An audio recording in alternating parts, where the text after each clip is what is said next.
అరుణాచల శివ.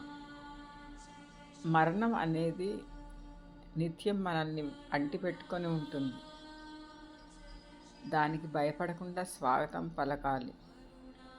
ఏది మన చేతులలో లేదు.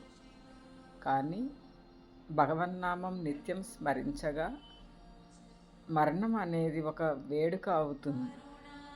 ఎందుకంటే ప్రతి జీవి ఆ పరమాత్మని చేరుకోవడమే అంతిమ లక్ష్యం.